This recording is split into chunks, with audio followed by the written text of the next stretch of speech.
GLRS પિસાયતા અને ધારસીમેલ સ્કૂલની વિદ્યાર્થીઓ સાથે જિલ્લા કલેક્ટર ગાર્ગી જૈન દ્વારા અનોખો સંવાદ કરવામાં આવ્યો।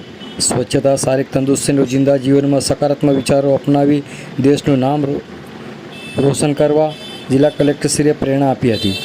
જિલ્લા વહીવટીતંત્ર દ્વારા હાથ ધરાયેલા સંવેદનશીલ અને પ્રેરણાદાયી સશક્ત દીકરી કલેક્ટર ઇન ક્લાસરૂમ અભિયાન અંતર્ગત જિલ્લા કલેક્ટર શ્રી ગાર્ગી જૈન દ્વારા નસવાડી તાલુકાના લીંડા ટેકરા કેમ્પસ, GLRS કન્યા સાક્ષરતા નિવાસ શાળા, પિસાયતા અને ધારસીમેલ સ્કૂલની વિદ્યાર્થીનીઓ સાથે ખાસ મુલાકાત લીધી હતી।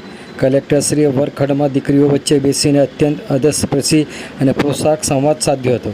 આ મુલાકાત દરમિયાન કલેક્ટરશ્રીએ જણાવ્યું હતું કે આપણે સતત મહેનત કરી પોતાના સપના સાકાર કરવા અને ક્યારેય નિષ્ફળતાથી ડરવું ન જોઈએ। પોતાના ભવિષ્યના લક્ષ્યો નક્કી કરી સ્પર્ધાત્મક પરીક્ષાઓની તૈયારીઓ કરવી અને પરીક્ષાના ડરને કઈ રીતે માત આપી હકારાત્મકતા સાથે પ્રયત્ન કરી પ્રગતિ કરવા સમજાવ્યું હતું। દરેક વિદ્યાર્થીનીઓ સાથે સંવાદ કરી જીવનમાં આગળ વધવાના ધ્યેય અને તેમને મૂંઝવતા પ્રશ્નો વિશે વિસ્તારપૂર્વક ચર્ચા કરવામાં આવી હતી। વધુમાં ગુડ ટચ, બેડ ટચ એ કોઈપણ અયોગ્ય અનુભવ થાય ત્યારે નિડર બની તેનો સખત પ્રતિકાર કરવો અને તુરંત જ માતા પિતા કે શિક્ષકોને તેની જાણ કરવા જણાવ્યું હતું। સાથે વ્યક્તિગત સ્વચ્છતા, શારીરિક તંદુરસ્તી અને સકારાત્મક વિચારો અપનાવી દેશનું નામ રોશન કરવા પ્રેરણા આપી હતી। દીકરીઓમાં આત્મગૌરવ જગાડતા રોજના જીવનમાં હું સ્વચ્છ રહીશ, આત્મવિશ્વાસી રહીશ, સુરક્ષિત રહીશ અને મારા પરિવાર તથા દેશનું નામ રોશન કરીશ જેવા સંકલ્પો વાક્યો બોલવા પ્રેરણા આપી હતી।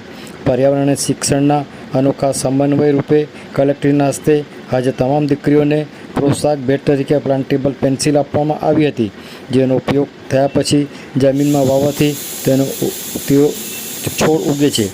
આ પ્રસંગે શાળાના આચાર્ય શ્રી વિષ્ણુભાઈ પટેલ, જિજ્ઞાબેન નાર્યા, શિક્ષકગણ અને મોટી સંખ્યામાં વિદ્યાર્થીનીઓ ઉત્સાહભેર ઉપસ્થિત રહ્યા હતા।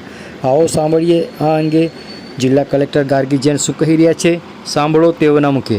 રાજ્ય કલેક્ટર ઇન ક્લાસરૂમ ડિસ્ટ્રિક્ટ એડમિનિસ્ટ્રેશનના જે કાર્યક્રમ છે એના ભાગરૂપે કન્યા સાક્ષરતા નિવાસી શાળા ધારસીમેલ, પિસાયતા અને ઘોટિયા આંબામાં વિઝિટ કરવામાં આવી છે અને અહીંયા 300 જેટલી દીકરીઓ સાથે વાત પણ કરવામાં આવી છે। એમાં જે self confidence building, career counselling, એના સિવાય ગુડ ટચ, બેડ ટચ, આપણે મોટા થઈને કેવી રીતે આપણા સપના પૂરા કરી શકીએ અને તમારા જે સપના છે એના માટે તમારે આગળ વધીને શું કરવાનું હોય છે, આ બધાના વારામાં વાત કરવામાં આવી છે। અને બધી દીકરીઓ જે છે અહીંયાની બહુ પોઝિટિવ છે અને એટલા ટ્રાઇબલ વિસ્તારમાં ભણીને એમને બહુ કેપેબિલિટી છે કે આગળ વધીને આપણા જિલ્લા અને આપણા રાજ્ય અને આપણા દેશના નામ રોશન કરી શકશે।